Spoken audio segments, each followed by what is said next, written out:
اعوذ باللہ من الشیطان الرجیم بسم اللہ الرحمن الرحیم وهو الذي مرج البحرين هذا عذب فرات وهذا ملح أجاج وجعل بينهما برزخا وحجرا مهجورا وهو الذي خلق من الماء بشرا فجعله نسبا وسهرا وكان ربك قديرا ويعبدون من دون الله ما لا ينفعهم ولا يضرهم وكان الكافر على ربه زهيرا صدق اللہ العظیم۔ السلام علیکم ورحمۃ اللہ وبرکاتہ۔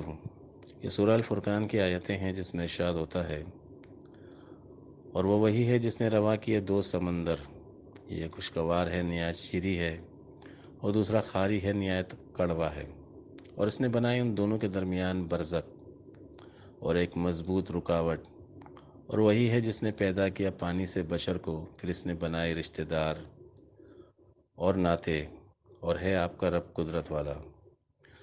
اور وہ لوگ بندگی کرتے ہیں اللہ کے علاوہ اس کی جو نفع نہیں دیتا اور نہ نقصان پہنچاتا ہے ان کو، اور کافر ہیں اپنے رب کی مخالفت پر مدد کرنے والے۔ بینہما برزخن، برزخ کہتے ہیں کہ ایسا پردہ، ایسا نشان، ایسا وجود جو دو چیزوں کے درمیان اس طرح ہو کہ اس کا ایک رخ ایک طرف ہو جائے اور دوسرا رخ دوسری طرف ہو جائے، یعنی جو دو الگ الگ رخ دکھا دے۔ یا فرمایا مرج البحرین، یعنی دو بحریں، دو دریا، دو سمندر۔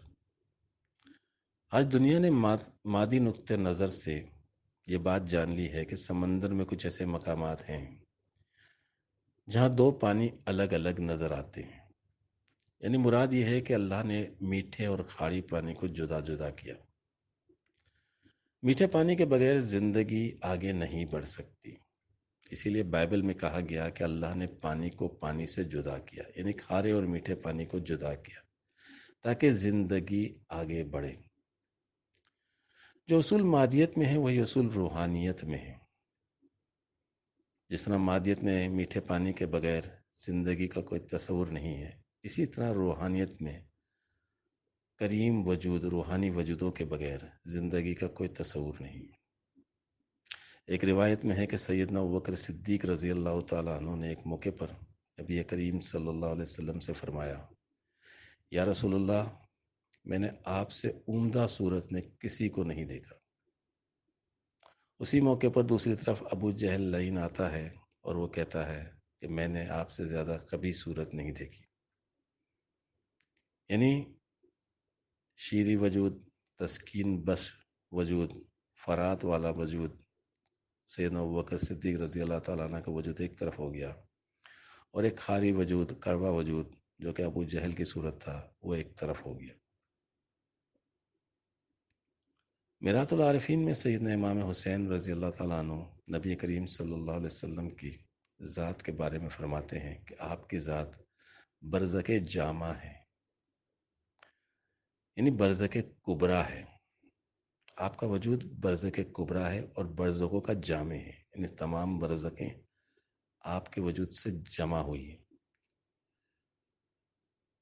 اس کی توجیحات مختلف ہیں، یعنی عالم ناسوت اور عالم جبروت کی برزخ بھی آپ ہیں، اور پھر وادیت اور عادیت کی برزخ بھی آپ ہیں۔ یعنی ہر روحانی مرتبے آپ کے فیض سے ہی ملتے ہیں، آپ کی پہچان سے ہی ملتے ہیں۔ جب تک نبی کریم صلی اللہ علیہ وسلم کی پہچان نہ ہو، انسان کو آگے کی روحانی منزلیں نہیں ملتی۔ جب انسان مرتا ہے تو اس کی قبر قائم ہو جاتی ہے، اور اس کے پاس منکر نکیر آتے ہیں، اور پھر اس مرنے والے انسان سے پوچھتے ہیں تیرا رب کون ہے اور تیرا دین کیا ہے۔ پھر اسی وقت نبی کریم صلی اللہ علیہ وسلم رحمۃ للعالمین صلی اللہ علیہ وسلم تشریف فرما ہوتے ہیں، اور آپ کی طرف اشارہ کر کے فرشتے پوچھتے ہیں ما تقول لہذا الرجل، اس ذات مبارک کی نسبت تیرا کیا خیال ہے؟ وہ انسان جواباً اپنا رب بھی بتا دے اور اپنا دین اسلام بھی بتائے، مگر ذات مبارک نبی کریم صلی اللہ علیہ وسلم کی شناخت نہ کرے تو اس کو آگے کی منزلیں نہیں ملتی، اس کے لیے جنت کے دروازے نہیں کھلتے۔ یہ حساب و کتاب ہر انسان کی موت کے بعد کھلتا ہے، یہ برزخ کا عالم ہے. جب گزر جائے تو پھر حشر الاسجاد شروع ہوگا. پھر یہاں فرمایا ہجرم مہجورہ، پتھر دل ہو جانا. جب انسان برزخ کبریٰ نبی کریم صلی اللہ علیہ وسلم کی ذات کو نہیں پہچانتا اور اپنی عنایت اور اپنے غرور کی وجہ سے سخت ہو جاتا ہے، پتھر دل ہو جاتا ہے، تو وہ راستے کا پتھر بن جاتا ہے، اللہ کے راستے کا پتھر. پھر ایسے راستے کے پتھروں کو اللہ راہ سے ہٹانے کے لیے مومنوں کو قتال کا حکم دیتا ہے. عذب فراتن، میٹھا پانی. عذب کہتے ہیں یعنی وہ چیز جو انسان کی تکلیف کو دور کر دے، اس کو فرحت اور راحت دے. والذی خلق من الماء بشرا فجعل له نسبا وسحرا. بشر کے ساتھ روح کا بڑا گہرا تعلق ہے. اللہ نے آدم کو بشر اس لیے کہا کہ اس میں اللہ نے اپنی روح پھونکی. بشر کے معنوں میں ایک رمز یہ بھی پوشیدہ ہے کہ بشر وہ ہوتا ہے جس کا شر دور کر دیا جائے، یعنی وہ بشر ہی عذب فراتن ہوتا ہے، اس کا شر دور ہو جاتا ہے. تو پھر ایسا انسان اپنے روحانی مراتب کو پا لیتا ہے. اور پھر دوسری طرف کہا ملح اجاج، یعنی کھارا پانی. وہ مادی وجود ہی رہتا ہے جس میں فساد ہی فساد ہوتا ہے. یعنی ایک طرف روحانی وجود ہے اور ایک طرف مادی وجود ہے جو کھارا ہے، جس میں فساد ہے. پھر فرمایا فجعلہ نصباً و سحارا. نصباً کہتے ہیں، نصباً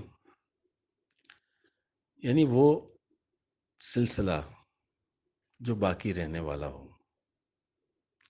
یہ روحانی انسانوں سے ہی دنیا کا وجود قائم اور دائم رہنے والا ہے. مادی رشتے کچھ نسلوں کے بعد ختم ہو جاتے ہیں، لیکن روحانی نسبتیں قائم اور دائم رہتی ہیں. آج ابو جہل کی اولاد بھی اپنی نسبت اس سے نہیں جوڑ سکتی اگر موجود ہو بھی، لیکن نبی کریم صلی اللہ علیہ وسلم سے ہر مسلمان کا ایک روحانی رشتہ موجود ہے. اسی طرح فرمایا سہارا.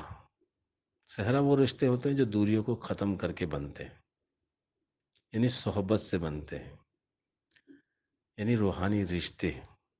اس روحانی رشتے کی بدولت ہی مختلف ممالک کے مسلمان ایک اخوت کے رشتے میں بن جاتے ہیں. یہ روحانی رشتے ایمانیت سے بنتے ہیں، روحانی وجودوں کے تعلق سے بنتے ہیں، ان کی نسبتوں سے بنتے ہیں. وَيَعْبُدُونَ مِن دُونِ اللَّهِ مَا لَا يَنفَعُهُمْ وَلَا يَضُرُّهُمْ وَكَانَ الْكَافِرُ عَلَى رَبِّهِ ظَهِيرًا. انسان مادی رشتوں کے دباؤ اور کافر حکومتوں کے دباؤ کی وجہ سے بھی حق کے قریب نہیں ہو پاتا. یہ رشتے بندے اور اللہ کی راہ میں رکاوٹ بنتے ہیں. اسلام میں جہاد اور قتال کا حکم بھی اسی لیے ہے کہ وہ رکاوٹیں جو انسان کو اللہ کے قریب ہونے نہیں دیتی، ان کو اپنی طاقت سے ہٹایا جائے اور ان کو اپنے ماتحت کر کے ان کے شر سے انسانوں کو بچایا جائے. رومی بدلے شامی بدلے بدلا ہندوستان، تو بھی اے فرزند کوہستان اپنی خودی پہچان. اپنی خودی پہچان او غافل اگوان. موسم اچھا پانی وافر، مٹی بھی زرخیز، جس نے اپنا کھیت نہ سینچا وہ کیسا دہقان. اونچی جس کی لہر نہیں ہے وہ کیسا دریا، جس کی ہوائیں تند نہیں وہ کیسا طوفان. ڈھونڈ کے اپنی خاک میں جس نے پایا اپنا آپ، اس بندے کی دہقانی پر سلطانی قربان. اپنی خودی پہچان او غافل اگوان. وآخر دعوانا الحمدللہ رب العالمین.